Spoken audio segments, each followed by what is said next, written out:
Welcome to the TroupCast here on oneBURGH.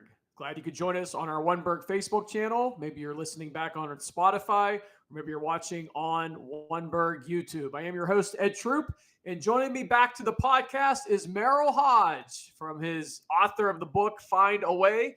Also, of course, former Pittsburgh Steeler, played for 8 years in the NFL with the Steelers from 87. Merril, welcome back into the TroupCast. How are you? Ed, I'm good. Good to see you again.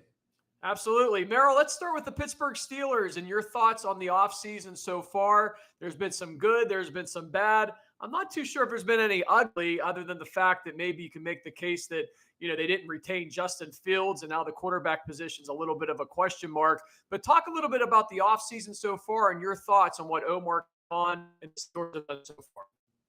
Well, this is when you're evaluating the offseason, halfway through the offseason, it's easy to I think it's just hard to grade and say how good have they done. There's still a lot to be done. The draft has to come. That's a big portion of it. There'll be fallout from that, from a free agency aspect. There's a lot of stuff that still has to be done to this point. I think what I try to look for and remind people of and fans of, teams win championships. Okay, quarterbacks don't win championships, because if that were the case, then Joe Burrow and Cincinnati would at least made the playoffs. Okay, so I'm not diminishing the value and the importance of that. I'm just telling you that teams win championships. Having a quarterback and having somebody that's stable there and consistent there and has I'm not going to underestimate that. However, you got to build a team. And if your constant quest is like, oh, we just got to get a quarterback, we got to get a quarterback, well, then you fail to do the one thing that's going to help you win a championship. Teams win championships. Defense does not win championships. Quarterbacks don't win championships. And when I hear people tell me, well, defense wins championship, then show me the one time that a Super Bowl was won and only the defense played. If that didn't exist, then no, they don't. I'm not saying defenses aren't important, and your foundation can't be built around a defense, but your offense has to produce, and it's going to be on a third of the time. It's got to contribute. Your special teams have to contribute. So I think at this point, first of all, they're doing all the things that you can possibly do to build a team. The quarterback situation is really a scenario that's you're privy to who's available. And I think people forget too that free agency players don't have to come play, and right. Players can leave if they want to leave, and they can stay if they want to stay. That's why it's free agency. I mean, there's, a lot of teams, I think people think, well, why did the Steelers let them go? Well, who's to say they didn't try to keep them? They just didn't want to stay for that. And those behind the scenes things, most people don't ever oversee or know of. The thing the Steelers just let them go. And that's not always the case when it comes to free agency. But I think they're doing a good job overall of building a team. There's a lot of voids to fill. They're working on those voids. The draft will give you some answers, into some of the voids that they hopefully will be able to fill with the players that are available. But this is just one step to building a team, though. The draft. You're not going to make. Now you can surely have drafts that are memorable, and helped you go to the next level. I don't know that this draft would be like that, but you got to find players everywhere, not just the first round. For every star player, there's 5 role players that are important that makes up a team. So your role players, I'd argue, are more important than your star players. I mean, but at the end of the day, you need both. So I think at this point, I just wouldn't panic. I think that they're going in the right direction, trying to make the right decisions the best they can to build the team. Doesn't mean they're all going to get answered this year, though. Merril, the big splash that the Steelers made early on in the free agency period, actually before it even began, was the trade for DK Metcalf out of Seattle. The big play wide receiver will now join that quarterback room alongside George Pickens. This is a big, big move for the Steelers to bring in that missing piece of that receiver group that they so desperately needed last season, opposite side of George Pickens. you'd have to think, you're an X's and O guy, that this will now take the pressure off of George Pickens. He should get open more, not be double teamed as much. And DK Metcalf and George Pickens should be a pretty good duo for the Steelers in that passing game this season. Well, let's put it this way. You got to make a decision. You got to make a decision on one of those two guys, who you think is most dangerous, and, who you feel you got to eliminate. And you can't do both without being vulnerable in the running area. And that's why running the football is still going to be their foundation and what they're built on, because that right there is probably the most critical aspect to do the one thing that's most important to win consistently in the NFL, and that is control the tempo. There's two things that you have to do in our league to win consistently: control the tempo and win the turnover battle. Like, if you do those two things, there's a high percentage chance of you winning each and every Sunday. That's not easy, though. And controlling the tempo is not easy. The turnover thing is not easy. But when those two things are won by a team, there's a high percentage. I don't know what the exact percentage is, but it's right in the 80s of how you win games in the NFL. So all two be important. I think you got to always have perspective too. Say there's 60 plays. Sometimes there's more than that. Sometimes but we'll say 60. If each guy gets the ball, say 5 times, catches the ball 5 times, that's, targeted 8. Well, if we just use round numbers, they're both targeted 10 times. I mean, Right. 40 other plays that got to be where's the ball going? So, they're not even going to be the majority of the offense.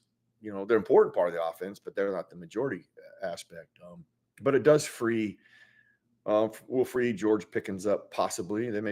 There's some teams that'll pick George Pickens to shut down. And then sometimes it's down distance, field situation.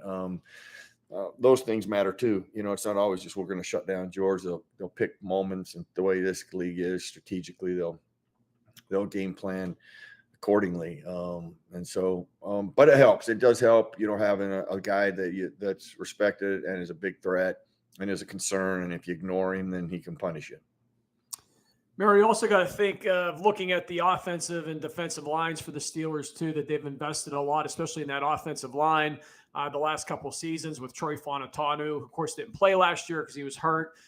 But first round draft pick from a year ago, 2 years prior, Broderick Jones, really starting to build that offensive line up via free agency or the draft the last couple of seasons. They want to get big. They want to get nasty up front. And now the focus kind of turns towards that defensive line as well, to try to build around Cam Hayward in his last few seasons with the black and gold before he would retire down the road. Do you feel that the Steelers are going about it the right way, building up front on the offense and defensive lines? That wins championships right there. If you want to talk about the foundation and the footers, just look at the Super Bowl. This actually happens every year. I started to learn that early in my career. Chuck Noll used to talk about that all the time. As I got seasoned and Bill Cowher came in, and he clearly understood that was key too. And then, my job at ESPN, the 21 years I was there, we did these Super Bowl wrap-up shows, and Ron Jaworski and I, who worked together, we'd get the tape and watch the Super Bowl afterwards.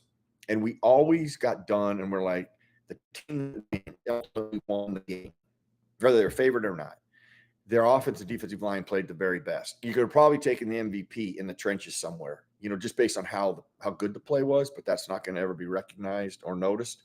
Even when they do stand out, like Chris Jones in Kansas City. Chris Jones should have been MVP both times, or 2 of the times that Patrick Mahomes got the MVP. He made the 2 critical plays that put Patrick Mahomes in position to make some great plays. Without that, they don't even have a chance to win. So that being said, if you look at Philadelphia, they just manhandled the Chiefs. Their offensive line slapped their front 7 around. Their defensive line, they had no answers. They didn't even have to pressure. They just completely dominated the line of scrimmage. So when you do that, man, it makes your life easier. It makes playing the game easier because you become the dictator. Like Kansas City had no answers. They were trying to do everything they could, and their commitment was to the running game. And for the most part, they never really gave up a big run, but their overall commitment made them vulnerable.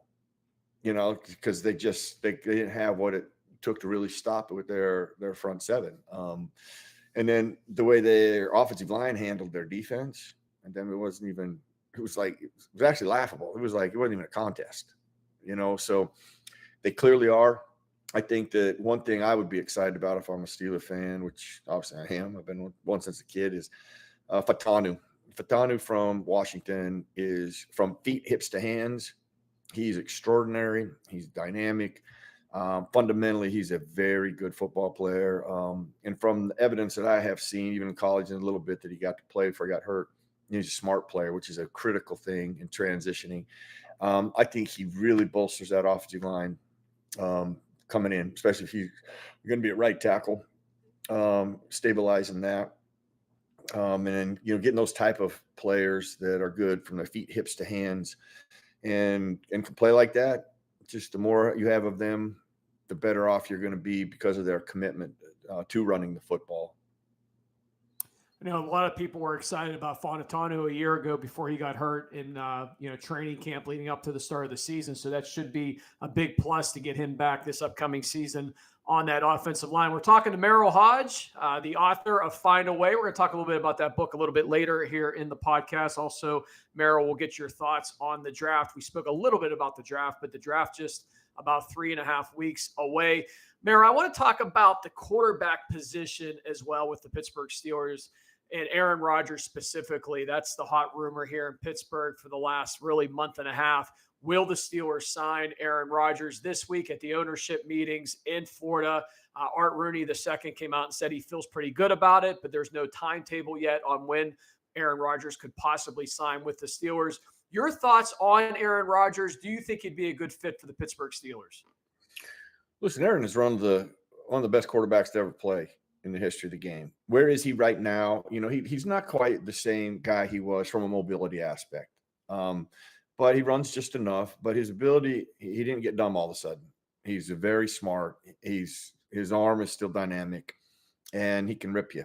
Okay, so whether you and I think Aaron Rodgers is a well thought out human being, and that bothers people when somebody is educated and thought out, and they speak in some terms that other people are not as educated or informed about. They take offense to that. So ignore all of that and let's go inside the white lines from what's available perspective. Okay. He's better than what you had last year, superior to what he had last year. He still has gas in the tank. What's really going to come down is if he wants to play. Right. I don't think this is really the Steelers' decision, clearly, because they've already offered him. So it's, him making the choice and going through the whole process, and I'm sure that as a player, he's looking at that offensive line. He's not just looking. He's not that dumb. Yeah. Do I got dynamic guys on the outside? Yeah. But if I don't have time, case in point with the Jets, we look bad. Where we are defensively, where we are as a team, where he is in his career. I can see that he's weighing on this heavily. Completely understand that and respect that. But if he ends up coming here, I mean, of the two guys that we had last year, oh, you're clearly upgrading. Russell Wilson just has limitations. He's a great compliment, but you got to have a lot of good, everything in order. Great offensive line, great running game, great defense. Really good job of complimenting you. If he has to carry the load and shoulder the load, you're limited in what you can do with him. Just being 5'10", his pocket inabilities are a challenge in our league. Justin Fields is truly inexperienced, just so undeveloped, and he's had. It's been unfortunate for him because I liked him in Ohio State, but there was the big concern coming out. Is just his inexperience, and he's had a different offensive coordinator every year he's been in the league. That is, I don't care who you are. You could be Ben Roethlisberger, and you're still not going to be developed in 5 years like you could be if you're in the same system. I'm just telling that from experience. I played in the same system for 5 years, and I was like, I knew the offense like the back of my hand, like after the second year, but the third and the fourth and the fifth. It was then when we changed offensive coordinators, the new learning, even though I've been in the league 5 years, I was not as instinctive and as sharp as I was in the other system. It took me a while to get there, even though you've been in the league for a while. So that's not an easy thing to do and transition into. But if they get Aaron Rodgers, he still can play. He's still very dynamic. He'd be a great stabilizer and could take advantage of the people that you have on the perimeter. He's one guy that could do that. So it's just a matter of if he ends up deciding to come. Merril, one of the, of course, there's 1,000 rumors, right, in and around these off-season moves. I feel like every year with the more podcasts like this or media outlets, there's always people throwing things against the wall and seeing if they stick.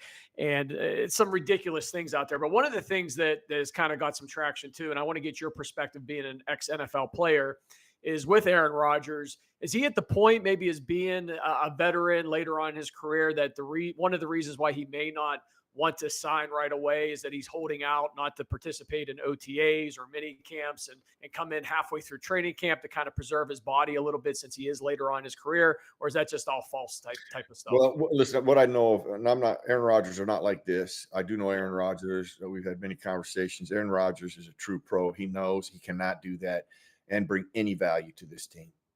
And then I would be shocked if Art, Mike, or Omar even said that was okay. That's not going to help your team. There's no way you can not play in a system, not know the people, and minimize yourself in the process of growing and developing. That's insane. So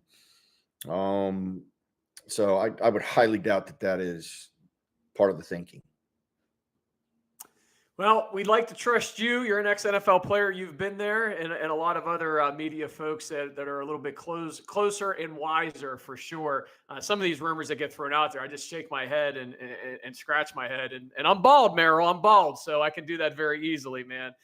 There's always crazy stuff going on in and around these off-season moves. Merril, I want to talk a little bit about the draft coming up too.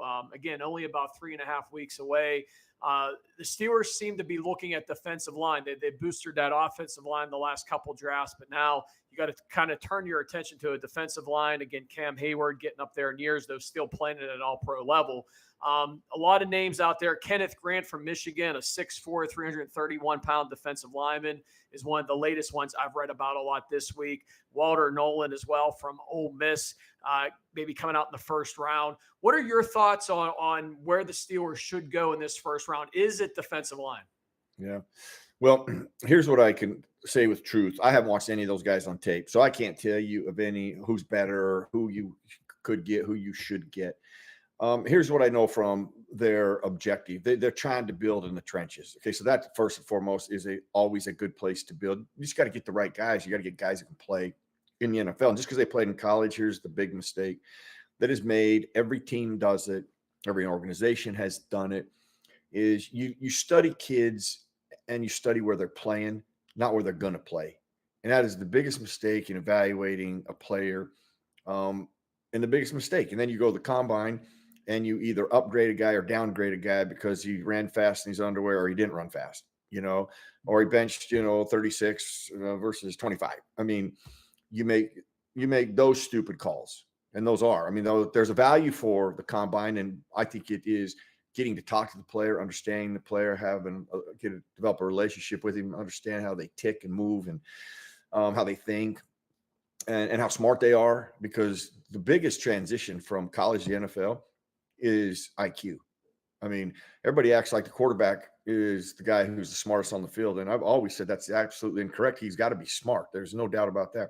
But when you go up the line of scrimmage and they make an adjustment, okay, he doesn't now call a timeout and tell all 10 guys what to do. The other 10 guys got to know what to do too. And there's a lot of rules and things that I played on. That's how I made in the league. I was our third down back. I did everything but throw the football on third down. I had to know protections, coverages, pressures, hots. I had to know all of that aspect too, because of my role as a protector when it came to that. And then when I had to run routes, is it man, is it zone? Who's hot, who's overloaded. I mean, you have to know all those things in a split second too. So everybody has to have intelligence of the game. And I've always looked at that from an evaluation perspective. It doesn't matter the position, are they a smart player? Do they play smart? Then you look at them from feet, hips to hands. Are they fundamentally sound? Does that help? And that helps in the transition aspect of it. So of those guys, I can't tell you which guy is good, which guy I think, really has a good skill set. The other guy might struggle a little bit. I can't tell you those things. I just know they're working in the right areas, that those areas that they're trying to get players. And from the overall perspective of, being in meetings and going to places and listen to not just the Steelers, but all different organizations talk, there is a lot of strength with the defensive line group this year. So, you just hope you get the right guy, that can transition and help your team in the scheme that you're trying to play. But they are doing those things. And that's where I go back to what we said at the beginning. They're building a team. Teams win championships.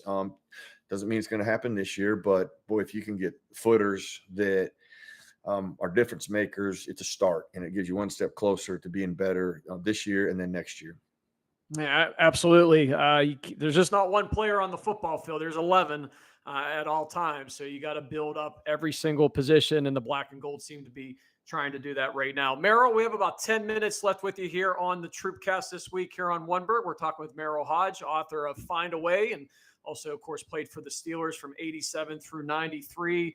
And you're always involved with the Steelers, Merril, doing some of the Steelers audio network type stuff and Steelers.com stuff as well throughout the season, right? Yeah, I enjoy doing that stuff. I look more at the opponent for them and give the fans some insight because they do such a good job of, the Steelers talking about them and all the stuff they're doing, that I try to get ahead of the curve with the opponent that you're playing. What are you facing? What's good, bad, different with that team? What are the challenges? What are the strengths? And so been asked to do that a lot. And I love that. I love that aspect of it. I still cover the league and watch tape on the league. So I haven't lost track of them. And all it takes is 2 years to stop watching tape, and then you're irrelevant. So if I didn't have access to tape, I wouldn't. I'd be irrelevant. I wouldn't do a lot of shows. I wouldn't do it. I'm not going to guess. I'm not going to watch a highlight reel and think I know about a player. And that's what happens with the draft. From the fans' perspective, they just see highlight reels. They watched him in college and they won a national championship, or they won a Heisman Trophy, or they won the best award, the best linebacker here, or the best receiver there. And so they think that makes them qualified to play in the National Football League. And that is not. That's a bonus, but it is not the skill set you're looking for in order. How do you transition? And I think the Steelers do a really good job in all positions of doing their due diligence to find out who can play football. Merril, where do you stand on the tush push? That's been the big topic this week coming out of the ownership meeting, that the NFL owners and they're considering possibly banning the tush push play. Where do you stand on that? Well, from the people who are against it is the potential of getting hurt. Like, well, shoot, there's a potential anytime you line up. I mean, right, yeah. I have not seen, or do I know of, and correct me if I'm wrong, I don't follow every play the Philadelphia Eagles have. I have not heard of any injuries they've had. I haven't heard them. So if you're speculating that's ignorant, because that would be like speculating that anybody could get hurt at any given time. So what are we doing? I mean, so if that's the reasoning to make the change, I think it's foolish. With no evidence, it's only speculation. And there's been no evidence to tell you that, this is a carnage play. Every time we do it, somebody gets hurt. Now, if that was the case, I completely understand that. With no injuries from that perspective, I'm like, well, how are you now speculating after a few years that now all these injuries are going to come about if you don't stop it? That's a little disturbing that they're thinking in that term. There would have to be some other reasoning other than that, because you have no evidence that that's the case. So I just stand with that. It's a play that Philly has developed and has shown nothing but it's really successful, and it's hard to stop. And there's no injuries that have come from it to this point that have been severe or devastating from a quarterback perspective. So I don't know why that would be. Goal line, short yardage, all those plays are somewhat brutal from having played in the league. I just know this. On Thursday or Friday on our short yardage goal line series, I mean, those 5 plays were completely different than the 5 plays we did, to start out 1st and 10. It's just a lot different, man. So, I stand for it. I don't think there's any evidence to get rid of it. Merril, you played for two Hall of Fame coaches, Chuck Noll to start your career with the Steelers in '87, and then you finished up with Bill Cowher in his first couple seasons with the Steelers. Two of the best to ever do it, right? Talk a little bit about playing for Coach Noll and playing for Coach Cowher, and any differences between the two of them, or any good moments, bad moments. Just talk a little bit about playing for those two guys. Well, their results are the same. They developed people, they developed football players, and they won. And they both had integrity, and they modeled leadership. They didn't just talk it. And starting with Chuck Noll, I remember one of the first meetings I ever had. I'm not going to bore you with the story. I'm just going to tell you what. The day I heard that, I was 21 years old, and I'm like, I was smart. I give myself credit because I was 21 years old.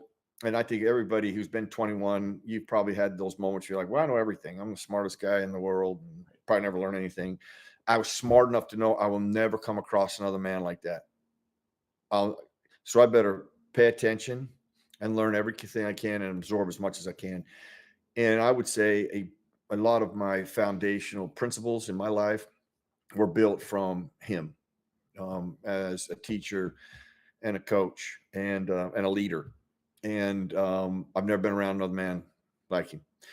Bill Cowher came in, and all of us were like, man, we just felt bad for him. We're like, just that's some big shoes to fill. And I don't know. I mean, I've worked with tons of coaches in my career at ESPN. I mean, Jimmy Johnson, Marty Schottenheimer, John Gruden, Bill Parcells. I mean, I could go on just on and on. Tony Dungy. And I just don't know of anybody that could have come in and done what Bill Cowher did and how he did it. He won us over initially with words, but he sealed the deal with these actions. And he was a coach that, man, always had your back. I mean, he was, especially, and he'd tell you, I got your back throughout the week. I'm going to take care of you. You just got my back on Sunday. And I can't tell you how many Sundays came around. I'm like, okay, you found a little extra because that guy did everything he promised throughout the week. I owe him, and wanting to play. I think the greatest compliment I can ever give a coach is, man, I want to play for him. And I want to play for both guys. I got more out of me than I thought I had to. And I found things that I didn't know existed because of their challenge and their leadership. And I got that from both of them. And so I found myself very lucky Terry Bradshaw and I are kind of co-hosting the Mel Blount event, April 11th coming up. And, Terry's coming back. So that's a big deal for Pittsburgh and Steeler fans. Yeah. And I'm looking forward to that. But, I got to play for both. Very few players got to play for both. And I just feel very fortunate that, I'm going to do the panel with Joe Green and Donnie Shell. Well, Donnie Shell and I lockered next to each other. I was in Franco Harris's locker. That's the locker they gave me when I got in. Joe Green was our defensive line coach. And Joe and I actually became really close in the first couple of years, 3 or 4 years of my career. In fact, I went and lobbied for him to be the next head coach when Chuck resigned. Mike Webster was my roommate. John Stallworth was in the huddle with me one of the first times I ever stood in the huddle. So I know those guys. I know what made them so great. Were they talented? Yes, they were. The group that they had, as talented a group as they've had. I mean, I don't know if you could. I don't know. Well, there's been very few teams, nobody better, of assembling that much talent on both sides of the ball. There might be some you could talk about we're equal to, but nobody's superior to that. Which leads me to something that was said about Chuck Noll by Mike Ditka. Mike Ditka and I worked together at ESPN for like 10 years together. We'd always have dinner on Saturday night. And just one Saturday night, he just said, you know what, Merril, Chuck Noll's the greatest coach in the history of the game. And I was a little surprised by him saying that. Now, I felt the same way. But I'm like, why? And he goes, well, here's why. He goes, for basically 6 years, a little longer than that, but he held all of that talent together and they won 4 Super Bowls. Do you know how hard that is to hold all that talent together? Right. He goes, I had the exact same talent. I can only do it for 1 year. He's like, I don't know how he did it. He's like, that's the most incredible thing. I don't think people will ever appreciate how he held that all together. All those great players.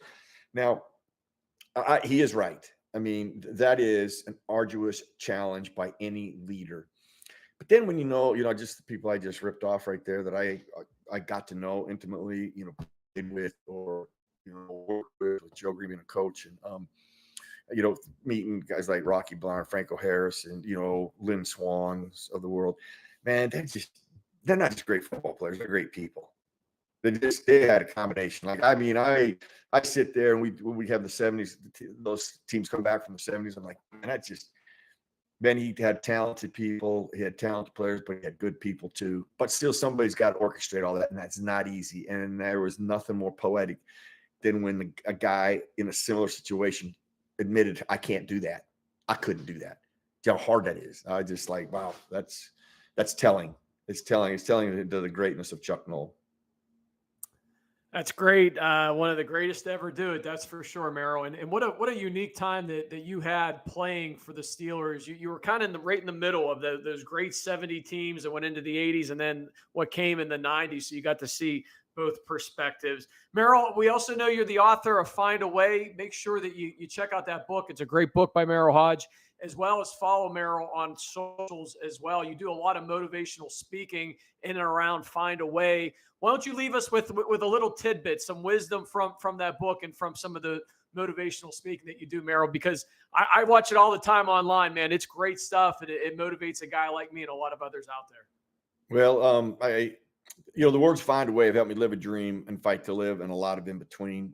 But at the end of the day, the message is really about what is possible for people. What is really truly possible for people when they take ownership of their journey. When I say take ownership, you take ownership and responsibility of the patterns and the habits and the choices that you make in your life. When things happen to you, how do you react to it, or do you respond to it? And it's better off if we respond to things. But the habits that we develop, the choices that we deploy on the day, they make up who we are. We get to choose that. We're in charge of that. And the message is really about taking ownership of that, and applying that to your life and looking at your life and making plans, choices, and creating a plan of attack every morning that you execute to get you to where you're trying to go on your journey. And everybody has a different journey, but we're responsible for the choices and patterns that we make. And when we take ownership of that, great things happen. People that learn to control their mind can overcome anything and become anything. And that's our greatest weapon. And when people learn to utilize that and train it right, a lot of things can change in a person's life for the better. And they move in an area that oftentimes you've thought never could be done. But that's what the goal really about is, the message is what is really possible for people and what they have the ability to truly do. Awesome stuff as always, Merril Hoge. Thank you so much for coming on the TroupCast, and we'll hope to get you on here again maybe early this summer before training camp gets going. Yeah, after we got all saddled up, drafts done, give me a call. Love to see where we sit there versus where they sit right now. Always appreciate you, brother. Merril, have a great day. We appreciate you as always. All right, Ed. Take care, buddy. Merril Hoge here on the TroupCast. Glad you could join us here on oneBURGH. We'll see you next time. Have a great night.